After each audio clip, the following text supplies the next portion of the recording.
Hi ಎಲ್ಲೋ ನಮಸ್ತೆ, welcome back my YouTube channel. ಎಲ್ಲರೂ ಹೇಗಿದ್ದೀರಾ? ಎಲ್ಲರೂ ಚೆನ್ನಾಗಿದ್ದೀರಾ ಅಂತ ಭಾವಿಸ್ತಾ ಬನ್ನಿ ಇವತ್ತಿನ ವಿಡಿಯೋ ಸ್ಟಾರ್ಟ್ ಮಾಡೋಣ.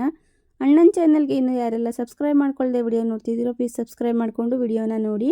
ನಾನಿವತ್ತು ಸಿಂಪಲ್ಲಾಗಿ ಮನೆಯಲ್ಲೇ ಇರುವ ಇಂಗ್ರೀಡಿಯೆಂಟ್ಸ್ಗಳಿಂದ ಚಿಕನ್ ಗ್ರೇವಿ ಮಾಡೋದು ಹೇಗೆ ಅಂತ ನಿಮ್ಮ ಜೊತೆ ಶೇರ್ ಮಾಡ್ತಾಯಿದ್ದೀನಿ. ಬನ್ನಿ ಯಾವ ರೀತಿ ಮಾಡೋದಂತ ನೋಡೋಣ. ಮೊದಲಿಗೆ ಒಂದು ಕುಕ್ಕರ್ನ ಇಟ್ಕೊಂಡು 2 ಟೇಬಲ್ ಸ್ಪೂನ್ ಅಷ್ಟು ಕುಕ್ಕಿಂಗ್ ಆಯಿಲ್ನ ಆ್ಯಡ್ ಮಾಡಿಕೊಂಡು ಚಿಕನ್ನಲ್ಲಿ ಕೊಬ್ಬಿನಂಶ ಇರುತ್ತಲ್ವ, ಸೊ ಆ ಪೀಸಸ್ಗಳನ್ನ ಆ್ಯಡ್ ಮಾಡಿಕೊಂಡು ನಾನಿಲ್ಲಿ ಎಣ್ಣೆ ಬಿಡೋವರೆಗೂ ಚೆನ್ನಾಗಿ ಫ್ರೈ ಮಾಡ್ಕೊತಾ ಇದ್ದೀನಿ. ಇವಾಗ ಇದು ಎಣ್ಣೆ ಎಲ್ಲ ಚೆನ್ನಾಗಿ ಬಿಟ್ಟಾಗಿದೆ. ನಂತರ ನಾನಿಲ್ಲಿ ಪೇಸ್ಟ್ನ ಆ್ಯಡ್ ಮಾಡ್ಕೊತಾ ಇದ್ದೀನಿ. ಈ ಪೇಸ್ಟ್ನ ರೆಡಿ ಮಾಡ್ಕೊಳ್ಳೋದಕ್ಕೆ 1 ಗೆಡ್ಡೆ ಈರುಳ್ಳಿ, 3 ಗೆಡ್ಡೆ ಬೆಳ್ಳುಳ್ಳಿ, ಹಾಗೆ 2 ಇಂಚಷ್ಟು ಹಸಿ ಶುಂಠಿ, ನಂತರ 5 ರಿಂದ 6 ಹಸಿಮೆಣ್ಸಿನ್ಕಾಯಿನ ಹಾಕ್ಕೊಂಡು ಚೆನ್ನಾಗಿ ಪೇಸ್ಟ್ ಮಾಡಿಕೊಂಡು ಈ ಪೇಸ್ಟ್ನ ಆ್ಯಡ್ ಮಾಡ್ಕೊತಾ ಇದ್ದೀನಿ. ಈ ಶುಂಠಿ ಬೆಳ್ಳುಳ್ಳಿ ಪೇಸ್ಟ್ನ ನಾವು ಎಣ್ಣೆನಲ್ಲೇ ಚೆನ್ನಾಗಿ ಹಸಿ ವಾಸನೆ ಹೋಗೋವರೆಗೂ ಚೆನ್ನಾಗಿ ಫ್ರೈ ಮಾಡ್ಕೊಂಡಾದಮೇಲೆ 3/4 kg ಅಷ್ಟು ಚಿಕನ್ನ, ಬಾಯ್ಲರ್ ಚಿಕನ್ನ ಆ್ಯಡ್ ಮಾಡಿಕೊಂಡು ರುಚಿಗೆ ತಕ್ಕಷ್ಟು ಉಪ್ಪನ್ನು ಆ್ಯಡ್ ಮಾಡಿಕೊಂಡು ಫ್ರೈ ಮಾಡ್ಕೋತಾ ಇದ್ದೀನಿ. ಇಲ್ಲಿ ಹಸಿಮೆಣ್ಸಿನ್ಕಾಯಿ ಹಾಗೆ ಉಪ್ಪು ಎಲ್ಲ ಹಾಕಿರೋದ್ರಿಂದ ಉಪ್ಪು ಖಾರ ಚೆನ್ನಾಗಿ ಹಸಿ ಮಾಂಸಕ್ಕೆ ಚೆನ್ನಾಗಿ ಹೊಂದ್ಕೊಳ್ಳುತ್ತೆ. ಉಪ್ಪನ್ನು ಆ್ಯಡ್ ಮಾಡಿಕೊಂಡು ಚೆನ್ನಾಗಿ ಫ್ರೈ ಮಾಡ್ಕೊಂಡಾದಮೇಲೆ ಚಿಕನ್ನಲ್ಲಿರೋ ನೀರಿನ ಅಂಶ ಎಲ್ಲ ಚೆನ್ನಾಗಿ ಬಿಟ್ಕೊಳ್ಳುತ್ತೆ. ಸೊ ಅಲ್ಲಿವರೆಗೂ ಚೆನ್ನಾಗಿ ಫ್ರೈ ಮಾಡ್ಕೋಬೇಕು. ನೋಡ್ತಾ ಇರ್ಬೋದು, ಸ್ವಲ್ಪ ಲೈಟಾಗಿ ನೀರು ಕೂಡ ಬಿಡ್ತಾ ಇದೆ. ಇಲ್ಲಿವರೆಗೂ ಚೆನ್ನಾಗಿ ಫ್ರೈ ಮಾಡಿಕೊಂಡ್ರೆ ಆಗುತ್ತೆ. ಸೊ ಇವಾಗ ಇದು ಕೂಡ ಆಗಿದೆ. ನಾನಿಲ್ಲಿ ಮಸಾಲಾನ ಆ್ಯಡ್ ಮಾಡ್ಕೊತಾ ಇದ್ದೀನಿ. ಮಸಾಲ ಪೌಡರ್ ಬಂದು ಇಲ್ಲಿ ನಾನು ಗರಂ ಮಸಾಲ ಪೌಡರ್ನ 1.5 ಸ್ಪೂನಷ್ಟು ಆ್ಯಡ್ ಮಾಡಿಕೊಂಡು ನಂತರ ಧನಿಯಾ ಮಸಾಲ ಪೌಡರ್ನ 1 ಸ್ಪೂನಷ್ಟು ಆ್ಯಡ್ ಮಾಡ್ಕೊಂಡಿದ್ದೀನಿ.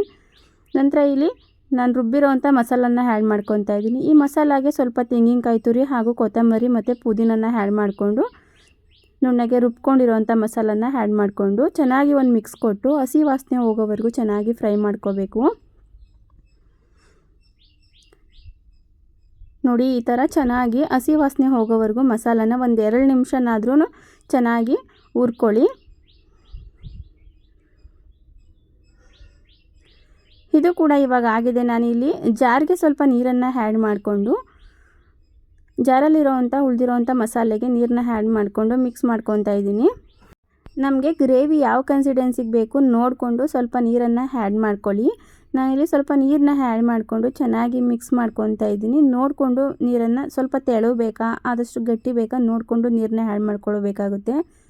ಸೊ ನಾನಿಲ್ಲಿ ಲಿಟಲ್ನ ಕುಕ್ಕರ್ ಮುಚ್ಚಳನ ಮುಚ್ಕೊಳ್ಳಲ್ಲ, ಸೊ ಒಂದು ಪ್ಲೇಟ್ನ ಮುಚ್ಕೊಂಡು ಬೇಯಿಸ್ಕೊಳ್ಳೋದ್ರಿಂದ ಸ್ವಲ್ಪ ನೀರನ್ನ ಜಾಸ್ತಿನೇ ಆ್ಯಡ್ ಮಾಡ್ಕೊಂಡಿದ್ದೀನಿ. ಚೆನ್ನಾಗಿ ಬೇಯೋಷ್ಟರಲ್ಲಿ ಸ್ವಲ್ಪ ನೀರು ಕೂಡ ಕಮ್ಮಿ ಆಗುತ್ತೆ. ನೋಡಿ, ಅದಕ್ಕೆ ನಾನು ನೀರನ್ನ ಆ್ಯಡ್ ಮಾಡ್ಕೊಂಡಿದ್ದೀನಿ. ಲಾಸ್ಟಕ್ಕೆ ಉಪ್ಪು ಖಾರ ಕರೆಕ್ಟಾಗಿದೆಯಾ ಇಲ್ವಾ ಅಂತ ನೋಡಿಕೊಂಡು ಉಪ್ಪು ಕಮ್ಮಿ ಅನಿಸಿದ್ರೆ ಹಾಕ್ಕೊಳ್ಳಿ. ನನಗೆ ಸ್ವಲ್ಪ ಉಪ್ಪು ಕಮ್ಮಿ ಅನ್ನಿಸ್ತು, ಸೊ ಹಾಗಾಗಿ ಸ್ವಲ್ಪ ಉಪ್ಪನ್ನು ಆ್ಯಡ್ ಮಾಡಿಕೊಂಡು ನಂತರ ಚೆನ್ನಾಗಿ ಮಿಕ್ಸ್ ಮಾಡ್ಕೊತಾ ಇದ್ದೀನಿ. ನೋಡಿ, ನಾನಿಲ್ಲಿ ಸ್ವಲ್ಪ ನೀರನ್ನ ಜಾಸ್ತಿನೇ ಹಾಕ್ಕೊಂಡು ಮಾಡ್ಕೊತಾ ಇದ್ದೀನಿ. ಕುಕ್ಕರ್ ಮುಚ್ಚಳ ಮುಚ್ಚಿ ಬೇಯಿಸೋದಾದರೆ ಇದು ಬಾಯ್ಲರ್ ಆಗಿರೋದ್ರಿಂದ ಜಾಸ್ತಿ ಬೆಂದ್ಕೊಬಿಡುತ್ತೆ. ಸೊ ಹಾಗಾಗಿ ನಾನಿಲ್ಲಿ ಪ್ಲೇಟ್ನ ಮುಚ್ಚಿ ನೀರನ್ನ ಇಷ್ಟು ಹಾಕ್ಕೊಂಡು ಮಾಡ್ಕೊತಾ ಇದ್ದೀನಿ. ಒಂದು 6 ರಿಂದ 7 ನಿಮಿಷ ಚೆನ್ನಾಗಿ ಬೇಯಿಸ್ಕೊಂಡ್ರೆ ಸಾಕು. ನೀರು ಕೂಡ ಕಮ್ಮಿ ಆಗಿರುತ್ತೆ. ನೋಡ್ತಾ ಇರ್ಬೋದು ನೀವೇ ಎಷ್ಟು ನೀರು ಕೂಡ ಕಮ್ಮಿ ಆಗಿದೆ ಅಂತನ. ಇದು ಸ್ವಲ್ಪ ತಣ್ಣಗಾದ್ಮೇಲೆ ಇನ್ನೂ ಗಟ್ಟಿ ಬರುತ್ತೆ. ನೋಡಿದ್ರಲ್ವಾ ಈ ಚಿಕನ್ ಗ್ರೇವಿ ಸಿಂಪಲ್ಲಾಗಿ ಹೇಗೆ ಮಾಡೋದಂತ.